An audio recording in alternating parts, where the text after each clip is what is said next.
Good evening बच्चों आज जो हमारी क्लास है वो है TDS, TCS and advance tax की कैसे हम ट्रीटमेंट करते हैं और प्रैक्टिकली ये कॉन्सेप्ट होता क्या है हम जरा ये समझेंगे। कई बच्चे के मन में ये तो होता है कि चलो एडवांस टैक्स थोड़ा बहुत पता है, TDS पता है, लेकिन TCS कॉन्सेप्ट जो आया हुआ है उसके कैसे क्या करते हैं और वो होता क्या है और कैसे करता है ये पता चलेगा हमको आज की क्लास में। अच्छा, पहली बात मैं आपको ये क्लियर कर दूं कि इस पर इनकम टैक्स एक्ट 1961 का अधिनियम लागू होता है। ठीक है, जरा क्या होता है एडवांस टैक्स हम समझने का प्रयास करते हैं इसको ऐसे। अच्छा, आपको मैं एक चीज़ क्लियर ये कर दूं कि इनकम टैक्स में एक होता है प्रीवियस ईयर। सपोज करो कि अगर मैं अपने 20-21 की ईयर की कैलकुलेशन करता हूँ इनकम की, तो उसे कहेंगे असेसमेंट ईयर 21-22। ठीक है बच्चों, असेसमेंट ईयर क्यों बोला गया? क्योंकि सरकार कहती है कि जो भी आपने इस प्रीवियस ईयर में कमाया, जो भी आपने इस फाइनेंशियल ईयर 20-21 में कमाया, उसका जो टैक्स है आप इस ईयर में असेस करो यहाँ पर और हमको टैक्स दो। जो भी आपने कमाया, टोटल जो कमाया, उस इनकम को यहाँ पर आप असेस करो और उस पर क्या दो, हमको टैक्स दो। This is called assessment year. Clear हो गया? अब भारत सरकार के मन में एक ये बात आई कि देखो ये कमा तो इस साल रहे हैं, टैक्स अगले साल असेस करके दे रहे हैं, लेकिन मेरे जो खर्चे हैं वो तो साल के दौरान पूरे साल होते रहते हैं, तो मैं खर्चे कहाँ से करूँ? तो भारत सरकार ने कहा कि देखो जो भी आप असेस करोगे वो तो चलो बाद की बात है, लेकिन जो भी आपकी टैक्स लाइबिलिटीज़ आपको फ्यूचर में लगता है होगा, उसका कुछ ना कुछ पार्ट हमें एडवांस टैक्स के रूप में पहले से देता जाओ। एडवांस टैक्स के रूप में पहले से हमें पूरे साल कुछ ना कुछ टैक्स देते रहो। जो आपने कमाया इसका जो टैक्स लाइबिलिटीज़ है वो बाद में बनती है, लेकिन फिर भी आपको पे कैसे करना है? इसी साल पे करना है। ठीक है, कुछ ना कुछ पार्ट देना पड़ेगा। क्यों? क्योंकि मान लो कि एक पर्सन है जिसकी इनकम पर 1 करोड़ का टैक्स लगता है, 1 CR का क्या लगता है? टैक्स लगता है। अब भारत सरकार कहता है कि ठीक है आपने इस साल कमाया, 1 करोड़ का टैक्स यहाँ दो, और मान लो कि ये बंदा जो है वो अंडरग्राउंड हो जाता है, भाग जाता है, या फिर उसको ढूंढना या असेस करना बड़ा मुश्किल है, तो भारत सरकार कहते हैं कि देखो 1 करोड़ अगर मान लो कि इसको बोलूँगा कि आप इनकम पर यहाँ पर टैक्स दो, तो मेरे को पूरा 1 करोड़ का नुकसान हो जाएगा फ्यूचर में। अगर ये मान लो भाग जाता है पर्सन, तो मुझे तो पूरा 1 करोड़ का नुकसान हो जाएगा। इसलिए इससे पहले से ही कुछ ना कुछ टैक्स लेते रहते हैं। This is called advance tax. Clear हुआ कि नहीं हुआ? यानी वो टैक्स जो इसे देना तो वैसे बाद में चाहिए था, असेस तो बाद में करेगा, लेकिन जो टैक्स लाइबिलिटीज़ की बनती है उसमें से कुछ ना कुछ पार्ट साल के दौरान देता रहेगा, ताकि भारत सरकार अपने खर्चे को पूरा करती रहेगी। या फिर एक और कारण है, जो बैड डेब्ट है टैक्सेस के, जो नहीं मिल पाएंगे टैक्सेस, उसका भी रिकवर हो जाता है एज पर एडवांस टैक्स के हिसाब से। कि मान लो किसी पर्सन से 1 करोड़ का टैक्स लेना है, तो 1 करोड़ के टैक्स में अगर मान लो उसके बोलेंगे कि साल में कमाया, एंड में जाके दो, और वो गायब हो जाता है, तो पूरा 1 करोड़ का नुकसान है टैक्स का। तो भारत सरकार इससे कुछ ना कुछ टैक्स पहले से ही लेना शुरू करती है। प्रैक्टिकली बताऊं तो भारत सरकार इसे सारा का सारा टैक्स इसी साल में ही ले लेती है।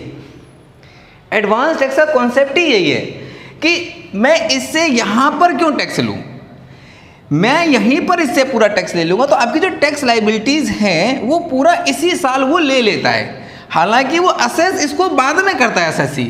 असेसी जो है, असेसी मतलब जो टैक्स पेयर है, जो टैक्स देता है या जिसकी रिटर्न फाइल होती है, वो असेसी है। असेसी का मतलब ये नहीं है कि जो टैक्स नहीं देता वो असेसी नहीं, जो रिटर्न फाइल करता है वो इनकम टैक्स के एक्ट के हिसाब से असेसी है। तो वो असेसी जो अपनी इनकम को असेस करता है यहाँ पर आकर के, वैसे तो टैक्स यहाँ पर देना चाहिए था उसको, लेकिन ये कुछ गलत ना करते, इसलिए भारत सरकार पहले से इससे कुछ ना कुछ टैक्स लेती रहती है। इस टैक्स लाइबिलिटी मान लो 1 करोड़ की टैक्स लाइबिलिटी से बनती, तो 1 करोड़ में से थोड़ा थोड़ा करके पहले से इससे पूरा टैक्स ले लेती है, ये रिकवर कर लेती है। सर मान लो कि इसने यहाँ पर कुछ ना कुछ टैक्स दिया प्रिजम्पशन के हिसाब से कि भाई मेरी इतनी टैक्स लाइबिलिटीज़, मेरी इतनी टैक्स लाइबिलिटीज़, बाद में इसको जाके पता चला कि इसकी टैक्स लाइबिलिटीज़ 1 करोड़ 20 लाख है, तो बाकी के जो 20 लाख है वो आप यहाँ पर आकर के पे करेंगे। क्लियर होता है कि नहीं होता? यानी अगर कोई ज़्यादा और कम रहेगा तो आपको, सर अगर इसने मान लो ज़्यादा टैक्स पे कर दिया, बनता कम है, बाद में जाके पता चला तो फिर ये क्लेम कर सकता है उस टैक्स लाइबिलिटीज़ को। क्लियर होता है कि नहीं होता? तो एडवांस टैक्स वो टैक्स होता है जो गवर्नमेंट या इनकम टैक्स डिपार्टमेंट इससे पहले ही एडवांस टैक्स के रूप में ले लेती है, टैक्स पहले से ही कलेक्ट कर लेती है, भले इसकी लाइबिलिटीज़ बाद में है, लेकिन इससे पहले से ही लेना शुरू करती है। अगर ये नहीं देता है तो इस पर इंटरेस्ट पेनल्टी ठोक दिया जाएगा, इंटरेस्ट और पेनल्टी चार्ज किया जाएगा। तो ये है concept of advance tax. Clear हुआ कि नहीं? हाँ जी बच्चों, अभी हमने सीखा कि एडवांस टैक्स क्या होता है, कि एडवांस टैक्स गवर्नमेंट कैसे चार्ज करती है। अच्छा, ये कब कब चार्ज करते हैं ये मैं आपको अगली क्लास में बताऊंगा। उससे पहले मैं आपको ये बता दूं कि टीडीएस एंड टीसीएस क्या होता है।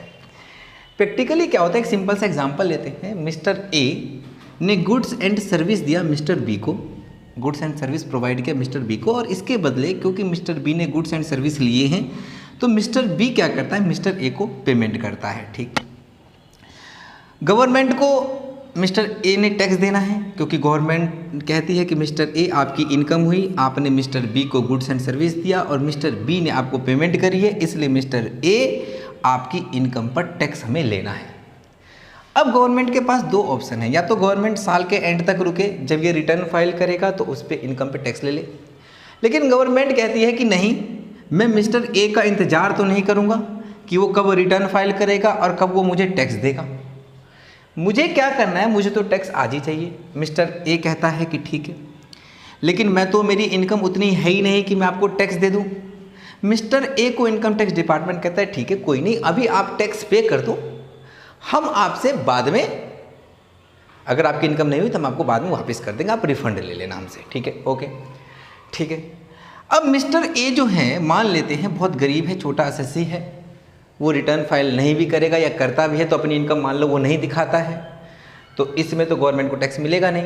और प्रैक्टिकली बताएं तो छोटे छोटे जो क्लाइंट होते हैं, छोटे छोटे जो एसएससी होते हैं, इनकी फाइल कभी ओपन नहीं करता इनकम टैक्स, क्योंकि उससे ज़्यादा बड़ा कलेक्शन नहीं होने वाला होता है टैक्स का। लेकिन मान लो कोई पर्सन बहुत बड़ा है, जिसकी इनकम बहुत ज़्यादा है, वो एसएससी है, वो टैक्स पे करता है और उसकी टैक्स लायबिलिटीज़ बहुत ज़्यादा है, तो उसकी फाइल जरूर ओपन करता है क्योंकि वहाँ से उसको हैवी टैक्स कलेक्शन मिलता है। ठीक है, अब मिस्टर ए क्या कर लेगा, मान लो कि मिस्टर ए को कोई इनकम हुई, मिस्टर ए ने वो इनकम दिखाई नहीं और उस पर टैक्स इवेजन कर लिया, टैक्स की चोरी कर ली। ठीक है, तो गवर्नमेंट करता है क्या है, गवर्नमेंट ना इसका जो कमांड है, मिस्टर ए की जो इनकम का टैक्स लायबिलिटीज़ हैं, जो रिस्पॉन्सिबिलिटी है, वो मिस्टर बी को दे देता है कि मिस्टर बी, ध्यान से सुनना, ये बात बहुत ही अच्छा कॉन्सेप्ट है। मिस्टर ए की जो टैक्स लायबिलिटीज़ का जो रिस्पॉन्सिबिलिटी है वो मिस्टर बी पर थोप देता है। ठीक है, अब मिस्टर बी पे कैसे थोप दिया कि कहा कि मान लो कि आप मिस्टर ए को 1000 रुपये दोगे तो 1000 रुपये में से हमारा 100 रुपये काट लेना और उसको आप 900 देना और 100 रुपये मुझे देना। ये गवर्नमेंट ने किसको बोला, गवर्नमेंट ने मिस्टर बी को बोला कि आप अगर मिस्टर ए को कोई भी पेमेंट करते हो, क्योंकि आपने गुड्स एंड सर्विस लिया है, तो अगर आपने उसे 1000 रुपये पे किया है तो वो मुझे पता नहीं बाद में टैक्स देगा कि नहीं देगा, तो इसलिए इस टैक्स की लायबिलिटीज़ का जो पोर्शन है, रिस्पॉन्सिबिलिटी है, वो मिस्टर बी आप पर मैं थोपता हूँ। आप इससे 100 रुपये काट लेना, 900 रुपये देना। मिस्टर बी कहता है कि देखो मेरा टैक्स मत काटो, तो मिस्टर बी कहता है भाई देख, तेरे कारण मैं तो नहीं फंसने वाला, अगर मैं टैक्स नहीं दूंगा तेरा 100 रुपये काट करके, मेरे पर फलाना इंटरेस्ट, फलाना पेनल्टी, फलाना चार्ज होगा, मैं कहाँ से दूंगा लेकर के। ठीक है, और अगर तुझे नहीं कटवाना भैया ये टैक्स, तो मैं तेरे साथ कोई ट्रेडिंग ही नहीं करना चाहता, अगर तू ट्रेडिंग करना चाहता है तो तू देख ले भाई, मैं तो तेरे साथ नहीं करना चाहता। तो मिस्टर ए कहता है कि ठीक है भैया, मेरा 100 रुपये तुम टीडीएस काट लो और 900 रुपये मुझे पेमेंट कर दो। गवर्नमेंट ने क्या किया, गवर्नमेंट ने एक लूप बना दिया इनका, यानी इसकी टैक्स लायबिलिटीज़ का जो बर्डन था वो इसके ऊपर डाल दिया, रिस्पॉन्सिबिलिटी इसके ऊपर डाल दिया।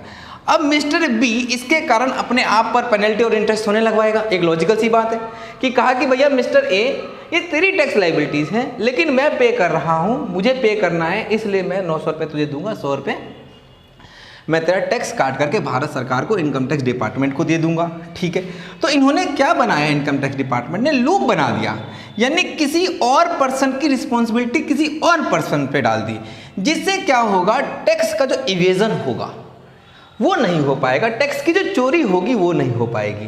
तो मिस्टर बी क्या करेगा, मिस्टर बी इसकी पेमेंट में से 100 रुपये काट करके गवर्नमेंट को पे कर देगा। This is called TDS, tax deduct at source. जो भी पेमेंट होगा उसमें से टैक्स डिडक्ट हो जाएगा और उसको पेमेंट करोगे। तो ये टीडीएस क्या करेगी, भारत सरकार को ये मिस्टर बी पे कर देगा। बाद में मिस्टर ए इसको क्लेम करना चाहे तो वो क्लेम कर सकता है, अगर वो इसकी इनकम बहुत लो है, 2.5 लाख से कम है, तो वो इस पर क्लेम भी कर सकता है और भारत सरकार को लगेगा कि ठीक है ये पर्सन बिल्कुल सही बोला, तो वो 100 रुपये भी भारत सरकार इसको वापस कर देगी। लेकिन आज भारत सरकार इससे टैक्स जरूर ले लेगी। तो this is a concept of TDS. TDS का मतलब ये हुआ कि अगर आपने टैक्स नहीं दिया बाद में तो इसलिए मेरे को बाद में प्रॉब्लम हो जाएगी, इसलिए आपकी जो रिस्पॉन्सिबिलिटी टैक्स की मैं इस पर थोप देता हूं और ये आपकी पेमेंट में से काट के आपको पेमेंट करेगा और ये 100 रुपये मुझे दे देगा। क्लियर हुआ कि नहीं हुआ? ये कॉन्सेप्ट हो गया टीडीएस का। अब व्हाट इज टीसीएस? टीसीएस क्या है?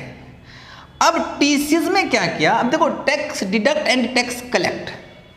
टैक्स कलेक्शन का मतलब क्या होता है कि मान लो मिस्टर ए जो है इसको सर्विस देता है, ठीक है। अब गवर्नमेंट कहता है कि मिस्टर बी बाद में मेरे को मान लो इस पर टैक्स देगा कि नहीं देगा, तो इसकी रिस्पॉन्सिबिलिटी मिस्टर बी की मिस्टर ए पे थोप दिया गया कि जब आप सर्विस प्रोवाइड करोगे या गुड्स एंड सर्विस दोगे तब मिस्टर बी का टीसीएस आप काटोगे, ठीक है। आप मिस्टर बी का क्या कर लोगे? टीसीएस काटोगे और मुझे दोगे, जमा कराओगे, ठीक है। This is called tax collected source. यहाँ पर टैक्स डिडक्ट, क्योंकि पेमेंट करा तो टैक्स ने डिडक्ट किया, यहाँ पर गुड्स एंड सर्विस दे रहा है तो इसने टैक्स कलेक्ट किया और ये भारत सरकार को जमा करेगा। क्लियर होता है कि नहीं होता? बाद में क्या होगा, ये वापस इनको मिल जाएगा अगर इनकी इनकम उतनी नहीं हुई। सपोज फॉर एग्जाम्पल कि मिस्टर बी की जो टैक्स लाइबिलिटीज थी 1 करोड़ हुई, ठीक है। 1 करोड़ में से उसका 50 लाख तो टीडीएस कट गया और 40 लाख उसका टीसीएस कट गया, तो उसकी जो टैक्स लाइबिलिटीज होगी वो जो 10,000 रुपये होगी, 10 लाख होगी, वो 10 लाख रुपए वो कैसे पे करेगा? वो भारत सरकार को पे बाद में करेगा, ठीक है। क्योंकि भारत सरकार कहेगी तुमने 1 करोड़ में से 50 और 40 लाख तो पहले से ही पे कर दिया, तो आपके 10 लाख की जो टैक्स लाइबिलिटीज है वो भी आप अभी मुझे पे करो, ठीक है। वो बाद की बातें हैं। क्लियर हुआ कि टीडीएस का मतलब हुआ कि जब कोई पेमेंट करता है तो उस पर वो टीडीएस उसका काटता है, किसका? जिससे वो गुड्स एंड सर्विस लेता है, और मिस्टर ए जो गुड्स एंड सर्विस देता है वो मिस्टर बी का टीसीएस काटता है। तो यानी जब गुड्स एंड सर्विस हम किसी को देते हैं तो उस पर टीसीएस का कॉन्सेप्ट लगता है, जब कोई हमें पेमेंट करता है तो उस पर टीडीएस का कॉन्सेप्ट लगता है। क्लियर हुआ कि नहीं हुआ बच्चों? अगली क्लास में हम बाकी चीज़ें सीखेंगे। यहाँ तक के लिए इतना ही है।